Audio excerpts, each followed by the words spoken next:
नाज़रीन, हैदराबाद शहर ऐं भरपासे वारनि इलाइक़नि में स्ट्रीट क्राइम्स में वाध खां पोइ SSP हैदराबाद 8 थाणनि जे SHOs खे मुअतल करे 8 थाणनि ते नवां SHOs मुक़रर कया आहिनि। उन हवाले सां वधीक तफ़सील ॿुधाइण लाइ असां सां वीडियो लिंक ते मौजूद आहे महरान TV हैदराबाद जो रिपोर्टर अब्दुलरसूल चांडियो। जी अब्दुलरसूल, छा तफ़सील आहिनि?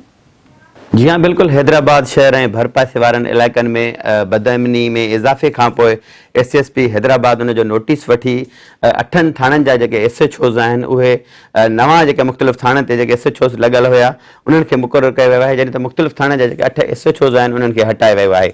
जॾहिं यादि रहे त हैदराबाद शहर ऐं भरपासे वारनि इलाइक़नि में मजमूई तौर ते हिकु हफ़्ते अंदरि 30 खां वधीक फुरन धाड़नि ऐं चोरी जूं वारदातूं थियूं आहिनि।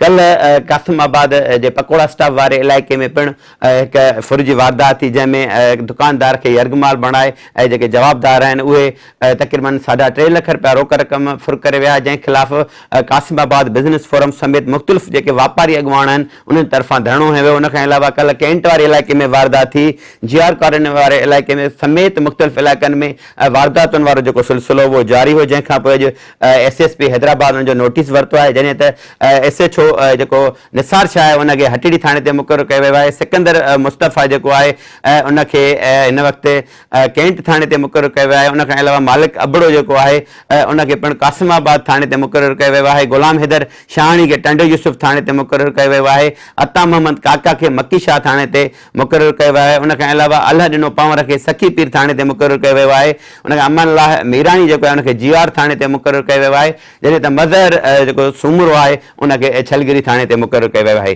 जॾहिं त हींअर जेके नवनि थाणनि ते जेके नवां जेके SHOs आहिनि जेके मुक़ररु थिया आहिनि, हाणे ॾिसणो इहो आहे त उन्हनि जी जेका कारकर्दगी आहे उहा केतिरे तरीक़े सां जेको वधंदड़ जेको क्राइम आहे हैदराबाद में, ख़ासि करे अमान जी सूरतहाल ॾिसी वञे त इंतिहाई तमामु वधीक अफ़सोसनाक आहे। जॾहिं त RPO ऑफिस तरफ़ां जेके अंग अखर जारी कया विया उन में हैदराबाद जेका रेंज आहे उन मां सभ खां वधीक जेका ॾोहनि वारनि जी वारदातुनि में जेको इज़ाफ़े वारो ज़िलो हुयो उहो हैदराबाद हुयो। उन्हनि बि अंग अखर जारी कया हुआ। उन हवाले सां SSP हैदराबाद जे लाइ बि अमन जेको हुयो हैदराबाद जी जेका स्ट्रीट क्राइम उहो चैलेंज बणिजी वियो ऐं मुख़्तलिफ़ ऑफिसरनि तरफ़ां बि उन जा नोटिस वरिता विया। DIG हैदराबाद तरफ़ां बि हैदराबाद में वधंदड़ बदअमनी जो नोटिस वरितो वियो, जंहिंखां पोइ अॼु 8 जेके SHOs आहिनि उन्हनि खे घर रवानो करे यानी मुअतल करे उनखां पोइ नवां जेके थाणा आहिनि, जेके 8 थाणा जेके ख़ाली थिया आहिनि उते मुख़्तलिफ़ SHOs खे मुक़ररु कयो वियो आहे। हाणे ॾिसणो आहे त शहर में अमन अमान जी फिज़ा बरक़रार रहे थी या ईअं ई जेके क्राइम आहे उन में वाध थींदी